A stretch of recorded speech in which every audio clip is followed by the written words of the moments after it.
some ways is divorced from historical reality. I know for my generation, when Rambo came out, it was the biggest movie ever. At Halloween, you open the door and every kid looked like John Rambo. Now, the consequences of this, I'll talk a little bit, but I think it's quite profound that we ignore sometimes the role that Hollywood plays in creating certain historical memories. And our job as historians is to sometimes challenge those impressions that they may have. And here's the other problem. Even us as historians and as teachers may have inadvertently internalized these same messages and have taken them without really kind of assess them in a critical fashion. Now, another way to look at the war in Vietnam is through textbooks or through books that were. Now, it's safe to say that if you ask any of our students today how many books have they read about Vietnam, how many think they could list? Probably not any, right? Maybe most recently, some of them may have come across this book, The Vietnam War, a graphic comic book. It's came out a couple years. But I would guess even this is still relatively unknown, but it might be something that might capture students' attention. So what I want to do is to kind of talk about what I call the dialectical master narrative of American memories of the Vietnam War. And the defining question from an American perspective, I would argue, is defined by this question.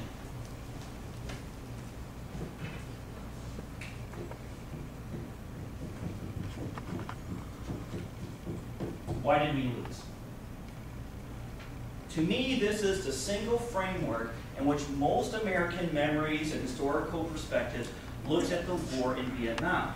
Now, when I said dialectical, that means that there's two different competing master narratives of how Americans remember about this war in Vietnam.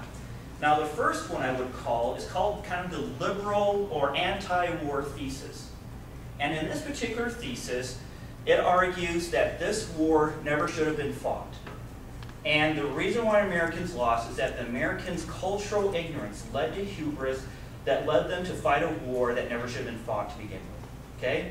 So that's kind of the one thesis that exists out there. Now the other thesis that exists, and I think maybe I should, I'll leave it at that. The other thesis is what I call the conservative, or the U.S. should have won in Vietnam. Now, it depends on your political perspective and what you've been exposed to as to which of these two theses is the dominant force in terms of Americans' understanding towards Vietnam. Conservatives would have you believe that it is the liberal perspective that dominates. And liberals would have you say that it's the conservative perspective that dominates. From my perspective as a historian, when I look at kind of the, I guess, the typical American ideas, I think it's the conservative thesis that dominates. And I think that is the thesis that most students come into class with. Now, they're both focusing on this question, how did we lose? Now, the conservative perspective on why did we lose is kind of broken down into three parts. Does anyone know that? What was often used as the reasons why the United States lost the conservative thesis? Didn't commit full resources, right? So it's kind of like we fought with one hand tied behind our back, right?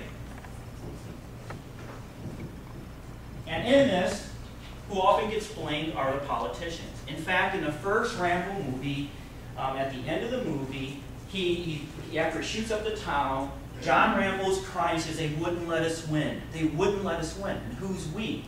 It's the politicians, or they say the damn politicians led us to fight a restrained war, and that's why victory eluded us. Okay? So the politicians largely get blamed for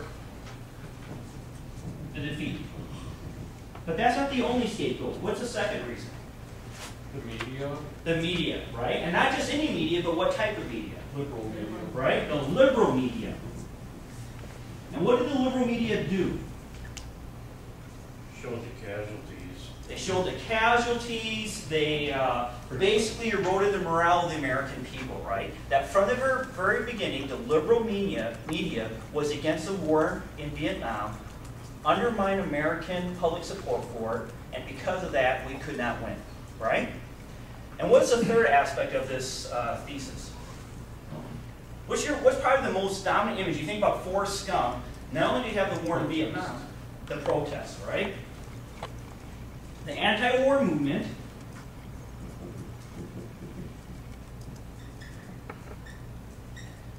In fact, if anything gets blamed, it's probably this last one, right?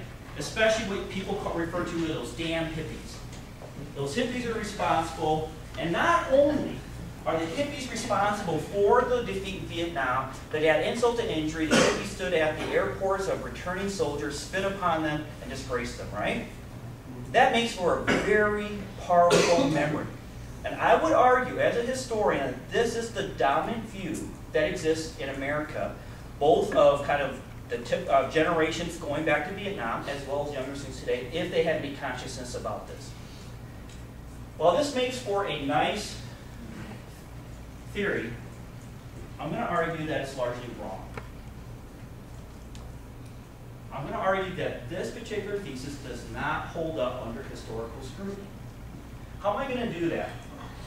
Well, the first thing is assumes that we fought a limited war and that there was no public support. The fact is, there was massive public support for the Vietnam for roughly the 8 to 9 years in which we were serving in Vietnam. If you look at the Gallup poll, go to the Gallup poll and you can get all the databases, and you look at the surveys of American public support for Vietnam, consistently, it is at least 60% of American population supports the war in Vietnam.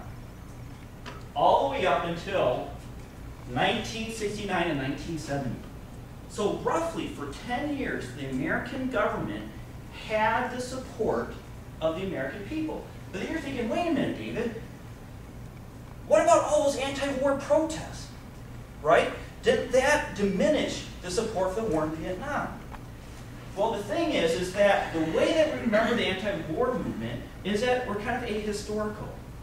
Does anyone know when the first kind of very visible anti-war movement begins? Woodstock? A little before then even.